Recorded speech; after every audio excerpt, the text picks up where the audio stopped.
He stood at the edge of a stage in Las Vegas, gold tuxedo, spotlight blazing, and 10,000 people screaming his name. But somewhere behind that smile, behind all the glitter and the confetti and the silk sonic shimmer, there was something nobody in that room knew. Something he had been carrying since he was a little boy in Hawaii who didn't even have electricity.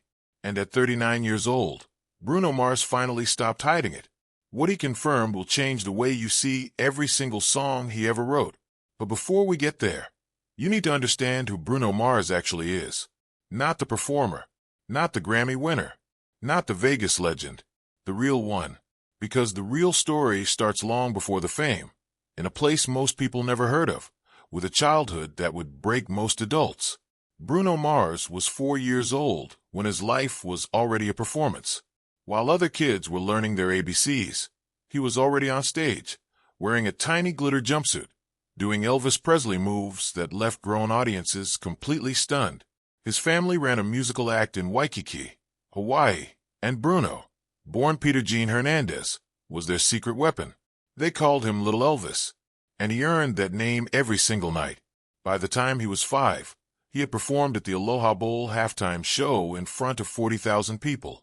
At 6, he appeared on the Arsenio Hall show. He had a small role in a Hollywood film before he turned 10. And before most kids had their first day of middle school, Bruno Mars had already performed nearly 1,000 shows. 1,000. Let that sit for a second. That kind of childhood does something to a person. It builds something deep inside, a hunger, a need for the stage that never really goes away. But it also costs something. And Bruno was about to find out exactly what that cost looked like. When he was 12, his parents divorced. The family act ended overnight. And just like that, the lights went out. Literally. 4 or 5 months. There was no electricity in the house. Bruno, his dad, and his brother slept wherever they could find space. Sometimes in a battered yellow Cadillac, sometimes on rooftops in Waikiki, and once in an abandoned bird zoo where peacocks screamed all night long. They had no real bathroom. They snuck into hotel pools, just to shower. Dinner was usually Spam musubi from a 7-Eleven. He practiced guitar by moonlight because they couldn't afford amplifiers. And at school the next day, kids teased him for wearing thrift store clothes. Most people would have given up right there. But Bruno didn't. He started impersonating Michael Jackson at local events, earning $75 a night just to pay for demo tapes and bus fare. That was his entire world, a borrowed stage, a borrowed sound, and a dream he refused to let go of. Now here is where the story gets strange. Because the same hunger that kept him going, that obsessive, restless, never-enough drive, is the exact same thing that would later almost destroy him. And the rumors you've heard? They didn't come from nowhere. They came from this. From who he actually is underneath the gold suit. In 2003, he moved to Los Angeles at 18. He stepped off the plane with $600, 3 demo CDs, and the name Bruno Mars written on his luggage tag. Within his first year, he was living in a $40 a night motel on Sunset Boulevard, sharing a cramped studio apartment in Koreatown with 6 other guys, and surviving on 99-cent tacos from Jack in the Box. He lied his way into a DJ job he had no idea how to do, got fired after 2 nights, and kept going anyway. Motown signed him in early 2004. It was a 3-page deal. Bruno joked he had seen breakfast menus longer than that. 9 months later, they dropped him without releasing a single song. He had already told his family back home he made it. That failure must have felt like swallowing glass. But that failure gave him something money never could. It gave him Philip Lawrence, another artist Motown had dropped at the same time. The two of them made a promise, sitting in the parking lot of a small Hollywood studio. They were going to make music that record labels simply could not ignore. They worked 10-hour days in the back of a beat-up '99 Toyota Corolla, buying burritos for studio access, studying over 1,000 songs before they wrote a single one of their own. They called themselves the Smeezingtons. And slowly, quietly, the world started listening. They wrote the chorus for Flo Rida's Right Round, a song that broke digital download records in its first week. Then came Nothing on You for B.O.B. Then came Just the Way You Are in 2010. And the world finally had a name for the voice they had been hearing. Bruno Mars had arrived, but what nobody saw coming was just how fast and how completely he was about to take over. Just the way you are entered the Billboard Hot 100 and hit #1 in 8 weeks. Grenade hit #1 in 15 countries. By early 2011, Bruno Mars had 2 songs each certified over 5 million in U.S. sales. The only other artist to do that before him was Lady Gaga. He received 7 Grammy nominations in his very first year. He was 25 years old, the youngest man to win Best Male Pop Vocal since Stevie Wonder in 1974. But here's what's important. Here's what the chart numbers don't tell you. Every single one of those songs was written from a real place. From that kid who slept in a zoo. From that teenager who practiced guitar by moonlight. From a man who knew what it felt like to have nothing and was absolutely terrified of going back. And that fear, that relentless fear, it followed him all the way to Las Vegas. Because somewhere between the Super Bowl halftime show and the Silk Sonic Residency, Bruno Mars developed a gambling habit that the people closest to him were starting to worry about. He had admitted it himself, quietly, in interviews, almost as an afterthought, that he had started gambling before he was even old enough to be in a casino legally, that he had once lost everything in a single poker game. He brushed it off with a laugh. But people who knew him didn't laugh. Then on March 15, 2024, everything exploded. A news segment aired claiming that Bruno Mars owed approximately $50 million to MGM Resorts, that he had accumulated the debt through gambling, and that he was essentially working it off through his Park MGM Residency shows. Within hours, it was everywhere.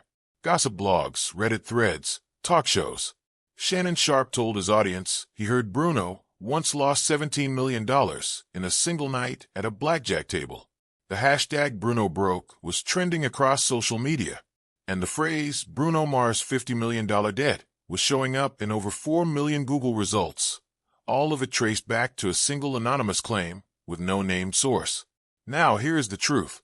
MGM Resorts responded immediately, not with vague PR language, but with a direct statement to Forbes and Billboard. 2 words, no debt. They said their relationship with Bruno was built on mutual respect. They called him one of the greatest performers in the world. Their stock price didn't even move. Wall Street believed them, but the internet didn't care, because the story was too perfect. A global superstar, a man who literally sings about being draped in gold, secretly drowning in casino debt. That narrative wrote itself. And maybe that's exactly why it hit so hard, because some part of it felt real. Not the number, maybe, but the behavior underneath it. The gambling, the compulsion, the way that a man who came from nothing could become addicted to the rush of risking everything, over and over again, just to feel something. Bruno handled it the only way he knows how. He turned it into a performance. During his show at Park MGM on April 12th, he looked out at the crowd, completely serious, and said, "Ever since they said I'm on the hook for 50 mil, my phone been dry. Where my friends at when I'm up?" The crowd erupted. That clip was watched 6.8 million times on TikTok in a single day. When Spotify announced he had hit 150 million monthly listeners, he reposted it with a caption, "Keep streaming. I'll be out of debt in no time." When he appeared on stage with Rose at SoFi Stadium, his opening line was, "Almost out of debt." Every joke landed. Every joke went viral. And every time he laughed about it, the story lost a little more of its power over him. But here's what those jokes were also doing. They were covering something else. Something quieter and far more personal that Bruno had been carefully keeping out of spotlight for over a decade. Her name is Jessica Caban. He met her in spring 2011 at a hotel restaurant in New York. She had just come from a modeling audition. He had just finished a show. He looked at her and didn't move for 40 minutes. Then he finally walked over. They talked until 2 in the morning, long after the chairs were stacked and the lights were turned off. Within a year, she had left everything and moved across the country to be with him. For 13 years, she was his anchor. He called her my rock once in an interview and immediately changed the subject, like even saying that much felt too exposed. When he wrote "When I Was Your Man," he refused to explain it. He just said it felt like bleeding on tape. Everyone guessed it was about a rough patch with Jessica. He never confirmed it. He never denied it. She appeared on exactly 3 red carpets in 13 years. Then nothing. In late 2024, Fans started noticing something. Her anniversary posts were gone. Bruno flew to Tokyo alone. He was still wearing the gold necklace she gave him, but he had turned it backward, so her initials wouldn't show. Then in January 2025, a fan commented on one of her beach photos, asking directly, had they split? She replied, I will always celebrate and be happy for all of his continued achievements. 15 words. Cheering from afar. That was it. And that was enough to light the entire internet on fire. She spent Christmas with her family in San Juan. He played New Year's Eve in Las Vegas. It was their first December apart in over 10 years.